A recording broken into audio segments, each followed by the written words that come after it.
ایک مرتبہ کا ذکر ہے، کسی علاقے میں دو میاں بیوی رہتے تھے، صدق و محبت اور دوستی کے رشتوں میں جڑے ہوئے تھے، مگر طبیعتوں کے لحاظ سے ایک دوسرے سے قطعی مختلف تھے۔ خاوند نہایت پرسکون اور کسی بھی حالت میں غصہ نہ کھانے والا تھا، مگر بیوی نہایت ہی تیز و ترار اور معمولی بات پر غصے سے بھڑک اٹھنے والی۔ ایک بار دونوں میاں بیوی ایک بحری سفر پر نکل کھڑے ہوئے۔ جہاز کئی دن تک سمندر میں پرسکون طریقے سے چلتا رہا، مگر ایک دن اسے طوفانوں نے آ گھیرا۔ ہوائیں مخالف ہو گئیں اور موجوں کے تلاطم نے سب کچھ الٹ پلٹ کر کے رکھ دیا۔ طوفان سے سمندری پانی جہاز کے اندر تک بھر گیا۔ جہاز پر موجود مسافروں کے چہروں پر تو پریشانی تھی ہی، جہاز کا کپتان بھی اپنی پریشانی نہ چھپا سکا۔ اس نے مسافروں سے صاف صاف کہہ دیا کہ موجودہ حالات میں تو اللہ تعالیٰ کی طرف سے ہی کوئی معجزہ ہی جہاز کو اس طوفان سے بچا سکتا ہے۔ طوفان اتنا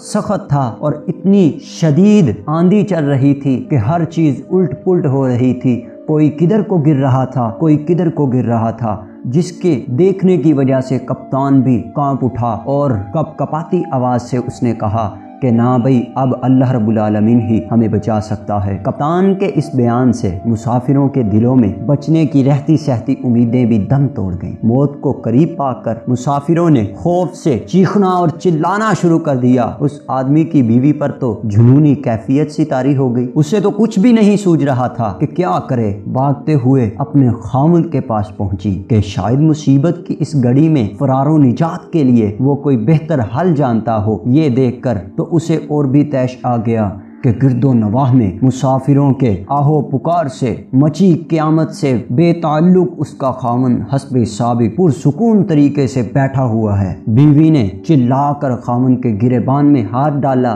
اور اسے جھنجھوڑ ڈالا اور چیختے ہوئے بولی کہ تم کیسے بے حس انسان۔ اچانک خاوند کی آنکھوں میں سکون کی جگہ غصے کے آثار دکھائی دیے اور اس نے اپنی جیب سے ایک خنجر نکال کر بیوی کے سینے پر ٹکا دیا، اور بیوی کے سینے پر ٹکانے کے بعد سپاٹ چہرے اور خشک لہجے میں اس سے پوچھا، اب بتا، اس خنجر سے ڈر لگ رہا ہے کیا؟ بیوی نے خاوند کے چہرے پر آئی ہوئی خون خواری کو نظر انداز کرتے ہوئے کہا، بالکل نہیں، مجھے ڈر بلا کیوں لگے گا؟ خاوند نے پوچھا، ہاں بھئی، تمہیں کیوں ڈر نہیں لگ رہا؟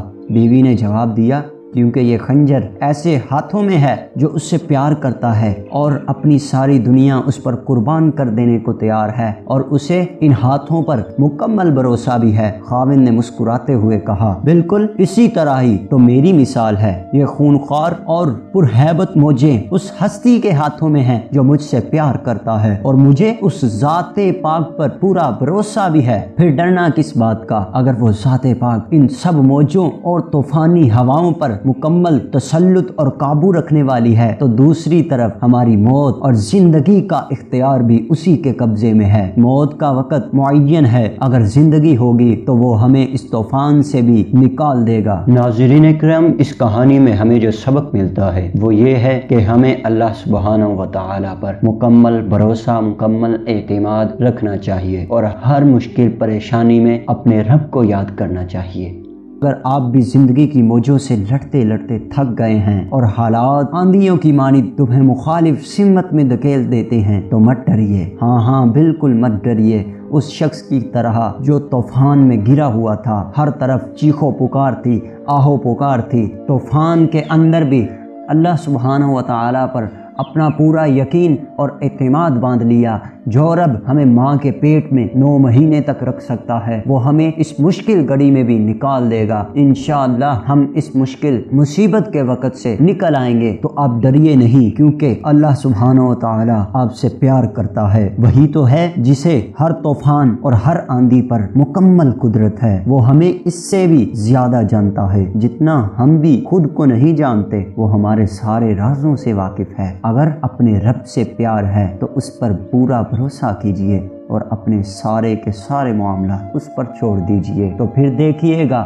زندگی آپ کی کس طرح پرسکون نکلتی ہے، کس طرح آپ کے گھر کے معاملات سدھرتے ہیں، کس طرح آپ دکھوں اور تکلیفوں سے نجات حاصل کریں گے۔ تو دعا کرتے ہیں اللہ پاک ہمیں بھی ایسا یقین اور ایسا بھروسہ دے جس کے متعلق بھی قرآن مجید میں ہے کہ وَمَن يَتَوَكَّلْ عَلَى اللَّهِ فَهُوَ حَسْبُهُ۔ دعا کرتے ہیں کہ اللہ پاک ہمیں ایمان کی موت نصیب فرمائے اور ایمان پر ہمارا جینا بھی اور مرنا بھی ہو، اور آخری وقت میں کلمہ طیبہ ہماری زبانوں پر ہو۔ ملتے ہیں جناب اگلی ویڈیو میں۔ السلام علیکم۔